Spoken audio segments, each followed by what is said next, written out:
लाख रुपया ऐसा कुछ बता। 30 लाख। आओ ठटरी के बड़ो ले आवे, हम तो फ्री में बता देता। 30 लाख के चैलेंज में फंस गए बागेश्वर बाबा। आर या पार के इस चैलेंज में जब बागेश्वर बाबा को सामने लाया गया तो उन्होंने कुछ ऐसा किया जिसे सुनकर आपके रोंगटे खड़े हो जाएंगे। आसाराम बापू से लेकर निर्मल बाबा तक हमारे देश ने एक से बढ़कर एक साधु बाबाओं को देखा है, लेकिन इस वक्त हर जुबान पर सिर्फ एक ही नाम है और वो है बागेश्वर बाबा का, यानी कि धीरेन्द्र कृष्ण शास्त्री का। एक ऐसा 26 साल का नौजवान जो देखने में किसी फिल्मी हीरो की तरह लगता है, लेकिन उनके कारनामे और बोलने का अंदाज बड़े बड़ों को चक्का में डाल देता है। पर फिलहाल तो दोस्तों बागेश्वर बाबा खुद चक्कर खा रहे हैं और पुलिस इनके पीछे पड़ी है। तो क्या है पूरा मामला और क्यों बागेश्वर बाबा चर्चाओं का विषय बने हुए हैं, आइए जानते हैं। दोस्तों ये बात तो जग जाहिर है कि बागेश्वर बाबा जो लोगों के मन की बात जानकर उनकी समस्याओं का हल कर देते हैं और उसे पर्चे में लिख देते हैं, इसके चलते वो काफी ज्यादा ट्रेंड पर चल रहे हैं। इनकी वीडियोस हर रोज वायरल होती है और लोग इन्हें सुनना देखना पसंद करते हैं।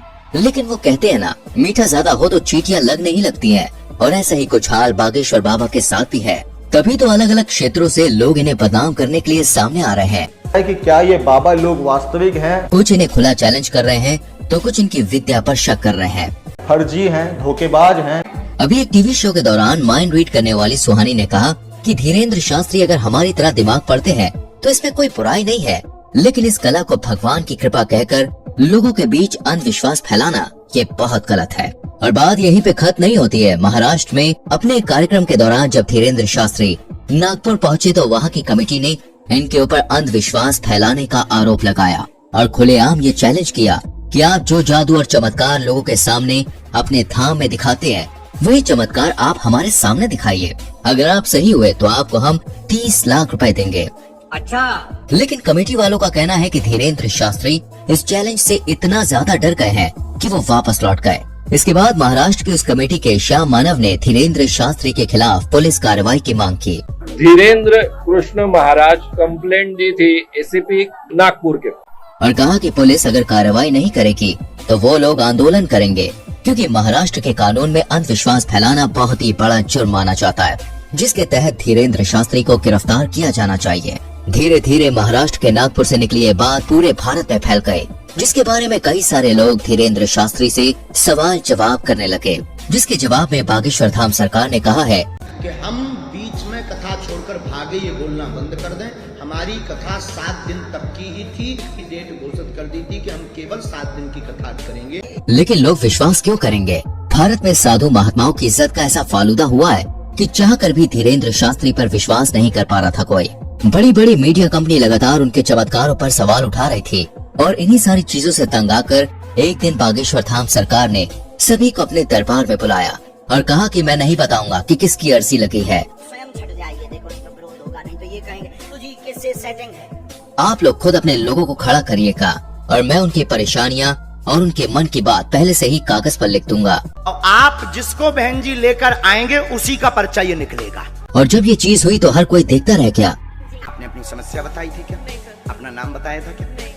क्योंकि बागेश्वर धाम सरकार ने वाकई में सारी सच्चाई पहले से ही लिख रखी थी। बिल्कुल सही है, बिल्कुल सही। किसी को यहाँ बताया था? नहीं मैंने। ये सब कुछ देखने के बाद लोगों की बोलती बंद हो गई, लेकिन बागेश्वर धाम सरकार के ऊपर उठने वाले सवालों का सिलसिला अभी खत्म नहीं हुआ। इनकी कही हर एक बात को लोग विवाद बनाकर खड़ा कर देते हैं और ये बात सच भी है। आज बागेश्वर धाम सरकार इतना बड़ा नाम बन चुका है कि जो कोई भी इनका नाम लेता है वो खुद ही फेमस हो जाता है। बड़े बड़े न्यूज चैनल घंटों केवल इन्हीं के बारे में बात करते हैं और लोग बड़े मजे से सुनना देखना पसंद करते हैं। अभी कुछ समय पहले जब बागेश्वर धाम सरकार ने बुलडोजर चलवाने की बात कही थी तब भी काफी ज्यादा कंट्रोवर्सीज खड़ी हुई थी, जिसके बारे में एक इंटरव्यू में जब धीरेन्द्र शास्त्री से पूछा गया तो उन्होंने बड़े साफ शब्दों में कहा कि धर्म और ईश्वर उनके माता पिता के समान है और अगर कोई उनके माता पिता पर पत्थर मारेगा तो वो भी शांत नहीं रहेंगे। धीरेन्द्र शास्त्री की इन बातों से साफ जाहिर होता है कि वो लोगों के सामने किसी फिल्टर के साथ नहीं आते हैं, बल्कि जो अंदर से है वो बाहर से भी दिखाते हैं। तभी तो ये आए दिन विवादों में घिरे रहते हैं और कुछ लोग तो ये सोच कर ही हैरान है कि आखिर एक 26 साल का नौजवान शख्स इतना ज्यादा लोकप्रिय कैसे हो गया। कैसे करोड़ों लोग आज उसके भक्त हैं और उसके धाम पर लोगों की लंबी लाइन लगी रहती है। तो दोस्तों इसका सीधा सा जवाब है ईश्वर की कृपा। जी हाँ, वो कहते हैं ना, ऊपर वाला अगर किसी पर मेहरबान हो जाए तो मिट्टी भी सोने में बदल जाती है और धीरेन्द्र शास्त्री तो खुद को बालाजी महाराज यानी कि हनुमान जी का सबसे बड़ा भक्त कहते हैं। मध्य प्रदेश के छोटे से गांव में जन्म लेने वाले धीरेन्द्र शास्त्री के दादाजी भी पूजा पाठ का काम करते थे और बागेश्वर धाम लगाते थे, लेकिन इनके दादाजी उतनी प्रसिद्धि प्राप्त नहीं कर पाए जितनी आज धीरेन्द्र शास्त्री ने कर रखी है। इनके पास कुछ ऐसी शक्तियां हैं जिनकी मदद से आज ये सामने मौजूद व्यक्ति के बिना बताए ही उनकी परेशानियों को समझ जाते हैं और उसे पर्चे में लिख देते हैं। बागेश्वर बाबा ये तक समझ जाते हैं कि सामने वाला सच कह रहा है या फिर नहीं। उनके द्वारा पर्चे में लिखा गया एक एक शब्द 100% सत्य होता है, जिसका सबसे बड़ा प्रमाण यह है कि आज तक इन्हें कोई भी झूठा साबित नहीं कर पाया है। मीडिया से लेकर पुलिस वालों तक लोगों ने इनके खिलाफ खूब बातें की, लेकिन उन बातों को साबित करने की हिम्मत आज तक किसी में नहीं हुई। असल में होता यह है कि जिस किसी भी शख्स की अर्जी को बालाजी सरकार स्वीकार कर लेते हैं, उस व्यक्ति को या तो उसके परिवार के किसी भी व्यक्ति को लगातार 2 दिन सपने में बंदर नजर आते हैं। और ये कोई कहीं सुनी बात नहीं है दोस्तों, बल्कि जितने भी लोग अर्जी लगाने आते हैं उन्होंने खुद इस बात को स्वीकार किया है। लेकिन अब मीडिया वाले कहाँ लोग कि भाई बात मानेंगे, उन्हें तो हर चीज का सबूत चाहिए होता है। इसलिए कई सारे मीडिया हाउस वाले बागेश्वर बाबा के दरबार में भक्त बनकर भीड़ में इकट्ठा हो जाते हैं ताकि देख सकें कि धाम के अंदर असल में होता क्या है।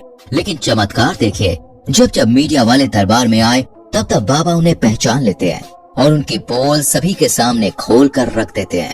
ये सब कुछ देखने के बाद मीडिया वाले भी बाबा के सामने घुटने टेक देते हैं और चुपचाप वहाँ से 9-2-11 हो जाते हैं। ये चीज 1-2 नहीं बल्कि सैकड़ों बार बागेश्वर धाम सरकार के दरबार में हो चुकी है। बागेश्वर धाम एकमात्र ऐसा धाम है जिसने साइंस और टेक्नोलॉजी के भी होश उड़ा कर रख दिए हैं और लोग अभी भी सोचने पर मजबूर हैं कि आखिर ये सब कैसे हो सकता है। क्योंकि अगर धीरेन्द्र शास्त्री से पूछा जाए तो वो साफ कहते हैं कि ये सब कुछ उनके दादाजी और हनुमान जी की कृपा की बदौलत है। ईश्वर उन्हें शक्तियाँ देते हैं जिससे वो लोग के मन की बात को समझ जाते हैं और उन्हें दूर कर पाते हैं। और ये सब कुछ अचानक से नहीं हुआ, बल्कि दोस्तों इन शक्तियों को प्राप्त करने के लिए धीरेन्द्र शास्त्री ने सालों तक हनुमान जी की तपस्या करी। 12 साल के उम्र से ही धीरेन्द्र शास्त्री बालाजी के ध्यान में लग गए और उनकी सेवा करने लगे, जबकि पूजा पाठ के कामों में वो बचपन से ही लगे रहते थे। आज ये उस स्तर पर पहुंच गए हैं जहां इन्हें हर लोगों के मन की बात को समझने में बिल्कुल भी समय नहीं लगता। ये जो कुछ भी कह देते हैं वो पत्थर की लकीर हो जाता है जिसका सच होना तय है, और इसका कई बार उदाहरण भी देखा जा चुका है। हालांकि अगर हम बागेश्वर धाम की बात करें तो दोस्तों इसका इतिहास बहुत पुराना है। लोगों की मान्यताओं के अनुसार बागेश्वर धाम मंदिर चंदेल कालीन युग का है। सन 1986 में ग्राम वासियों के द्वारा मंदिर का निर्माण किया गया था। उसी दौरान ग्राम गड़ा में बाबा सेतु लाल कर चित्रकूट से दीक्षा लेकर अपने गांव के प्राचीन कालीन मंदिर पहुँचे। पहले तो इन्होंने राम कथा करी और फिर ये झाड़ फूक का भी काम करने लगे। लोगों के अंदर मौजूद बुरी शक्तियों को अपनी एक फटकार से ये भगा दिया करते। लोगों का कहना है कि जो कोई भी भूत प्रेत की शिकायत लेकर उनके दरबार में जाता था वो हमेशा हमेशा के लिए ठीक हो जाता था, और इसी वजह से बागेश्वर धाम लोकप्रिय होता चला गया।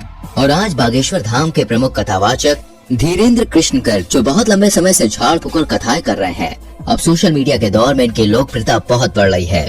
तभी तो लोग इन्हें बागेश्वर महाराज के साथ साथ चमत्कारी महाराज के नाम से भी जानते हैं। वर्तमान समय में धीरेन्द्र कृष्ण सरकार मध्य प्रदेश में ही अपना दरबार लगाते हैं और लोगों की समस्याओं का समाधान करते हैं। बागेश्वर धाम महाराज ने बचपन से ही रामायण और महाभारत जैसे महाकाव्यों का अध्ययन किया था। अपने दादाजी के साथ पूजा पाठ करने के अलावा इन्होंने वृंदावन में भी काफी लंबा समय गुजारा है। साथ ही साथ उन्होंने अपनी प्रारंभिक पढ़ाई को भी पूरा किया है।